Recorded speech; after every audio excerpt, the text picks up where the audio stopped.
तुमचं तेज आणि मी तुमच्या अंगावरती थुंकलो, हो मला क्षमा करा, मला क्षमा करा. त्यावेळेस नाथ महाराजांनी सांगितलं म्हणे, अरे मी गोदावरीचं फार तर 1 ते 2 वेळा मला दररोज स्नान व्हायचं, परंतु आज तुझ्यामुळे मला 108 वेळा स्नान घडलेलं आहे. उलट तुझं तोंड पान खाऊन खराब झाला असेल, नाथ महाराजांनी त्याला घरी नेलं आणि गुळ खोबरं खायला दिलं आणि त्याला मुक्त केलं. यवनांगावरी थुंकला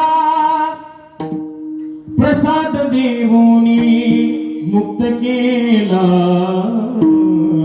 हो, ही नाथ महाराजांची शांती होती.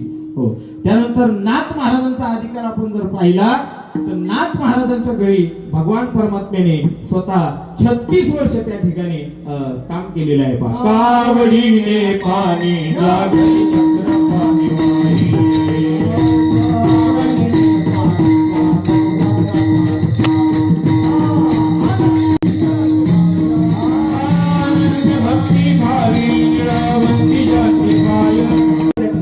वस्त्र धुण्याचं काम केलं. हो, नाथ महाराजांनी पुन्हा देवाचं प्रमोशन केलं आणि श्रीखंडा चंदन उगळवणे करी श्रीखंडा चंदन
एवढंच नाही तर नाथ महाराजांच्या घरी, हो आता आपण भाग्यवान आहोत महाराज.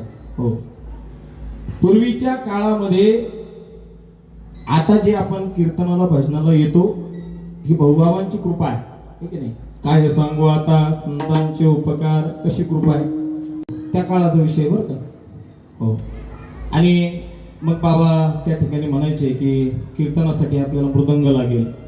बसलेली मंडळी म्हणायचे बाबा मृदंग कसा असतो. हो, त्यावेळेस बाबा सांगायचे की तो 2 इकडून वाजवल्याच्या नंतर त्याच्यामधून